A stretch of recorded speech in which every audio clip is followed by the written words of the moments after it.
Hey everybody, how's it going? I'm back with another Star Ocean video. I'm a pretty big fan of this series. In fact, I just ranked it, so if you haven't watched that yet, please go do so. I'll leave either, title card thingy up here, or one at the end of the video. It's a barely like 6.5 minutes. I ranked the series in about 5. I think it's worth your time. I'm pretty proud of that video, so go and watch that. I have to admit, after the lackluster game that was Star Ocean Integrity and Faithlessness, I was kind of worried about the series' future. Still, after seeing the older games pop up here and there, like you can get Star Ocean 3 on the PS4, you can get 4 on the PS4, you can also get 4 on Steam. You know, I have high hopes that somebody's keeping Star Ocean alive. And while this might not matter to too many people, the last hope for Xbox 360 was just made backwards compatible for the Xbox One. Now, why could that possibly matter? Isn't the international version for PS3 superior? No disc swapping? I mean, some skills were tweaked, some treasure chests had their contents switched around, there was anime-style portraits that were added, there was the Japanese audio. As I mentioned, you didn't have to disc swap, but other than that, they're basically the same game. I mentioned in my ranking of the series that I did have some freezing issues on Xbox 360, but I'm excited for this being made backwards compatible because first of all, it means that someone's working hard to put Star Ocean out there on as many platforms as possible. Even a game like this, it's from Xbox 360.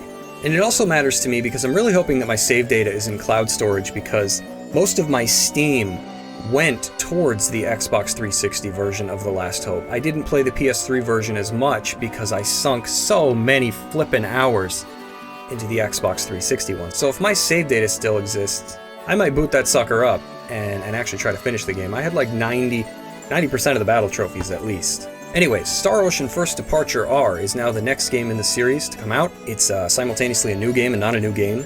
For those of you who don't know, First Departure R is a remake of First Departure for PSP. I'm really bad at holding things up to the camera. I'm like, it's over here. Anyways, it's a remake of a remake, basically. And I just thought it might be fun to speculate on some things that I hope are different this time around with this iteration of the first Star Ocean game. I'm not really going to go through these in any particular order. I tried to organize them from least important to most important.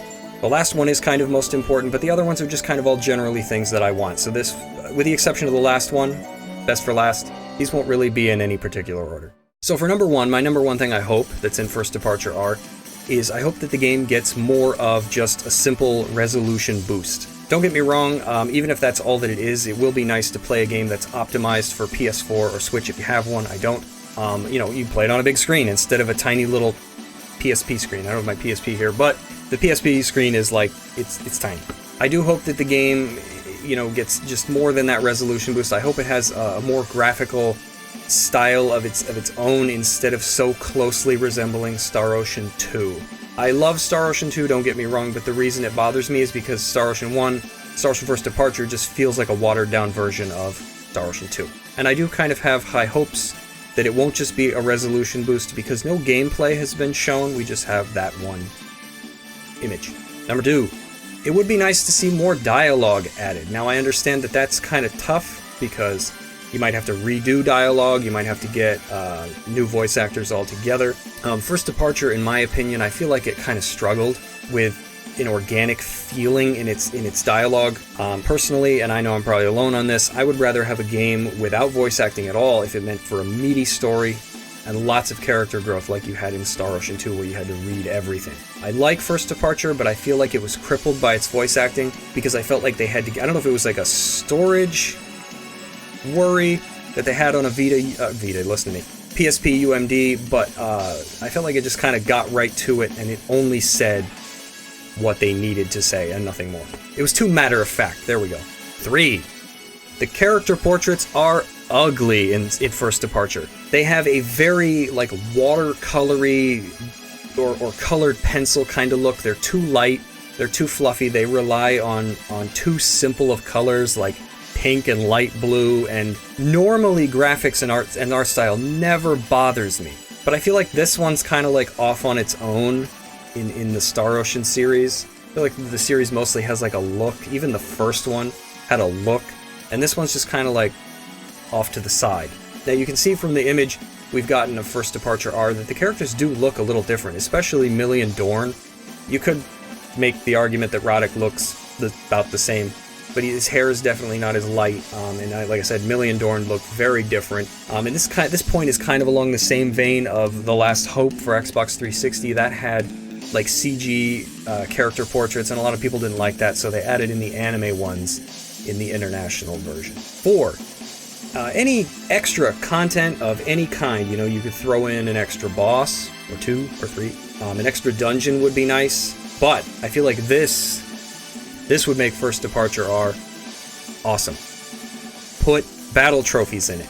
And then the last one. The last one, I know I'm on a beach, somewhere, probably on an island, yelling out into the ocean, all by myself. I don't even have a volleyball to call my friend. It would be really cool if the original Super Famicom Star Ocean was translated and included with this game. You beat it, you unlock that. How cool would that be? I know it's not going to happen, but the reason I'm kind of like fanboying about it is because I still remember when the Wii U was the newest Nintendo console on the market, and out of nowhere, boom, Earthbound Beginnings just dropped. Officially translated, released by Nintendo, the first Mother game. I'd only ever played Earthbound, and then the first Mother game I bought that. That was something I didn't hesitate. I bought it immediately. That was cool. And the thing is, like, these remakes, as cool as I think they are, they're still not the same as playing the original. And the Super Nintendo's day has passed. We will never get to experience that again. But I think that if they were to pack it with this, which I understand is not that simple, but if they were to pack it with this, that would be amazing. Anyway, that's all I've got for this time. I'll probably make another Star Ocean video as more FDR, I'm going to call it, Star Ocean FDR. As more information about the game comes out, because I'm psyched. I'm just happy that Star Ocean is alive and kicking. In the meantime, make sure to subscribe so we don't miss out on what each other has to say about the series.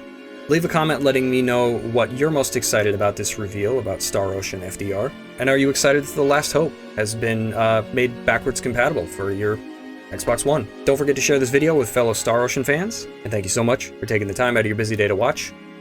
I'll see you next time.